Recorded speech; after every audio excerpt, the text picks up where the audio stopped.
In today's video, I'm going to teach you how to learn to use Trello in just 5 minutes.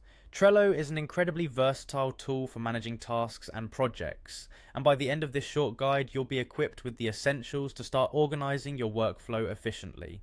First, begin by navigating to the Trello website. Once you're there, you'll want to click on the Login button. This is typically found on the upper right corner of the page. This will prompt you to select your method of login. For convenience, go ahead and click on the Google button. Select your Google account, and Trello will seamlessly log you in using your account credentials. Now that you're logged in, let's start setting up your first Trello board. Direct your attention to the top ribbon on your screen where you'll find a Create button.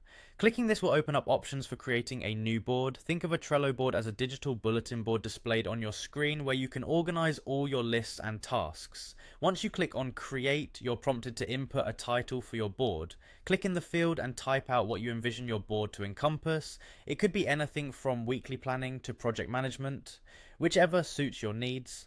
After you've entered your board title, locate the Create button to finalize the creation of your board. Clicking this button will save your board and display a blank canvas ready for you to populate. With your board set up, you'll want to start adding lists. Lists in Trello are columns that represent stages of your work or categories. Click where it says Add a List on your board. This is typically found on the far left of your screen.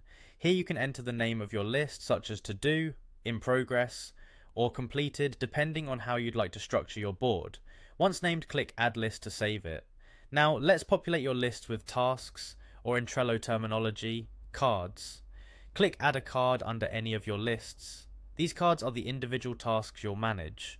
Enter the name of your task and click outside the card to save it. You can always go back to customize your cards further, adding descriptions, setting due dates, or even attaching files to them. That's all you need to get started with Trello. You've now learned how to log in, create a board, make lists, and add cards to organize your tasks effectively.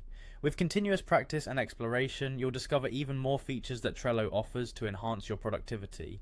Keep this guide handy as you navigate through Trello, and don't hesitate to experiment with its functionalities. Happy organizing!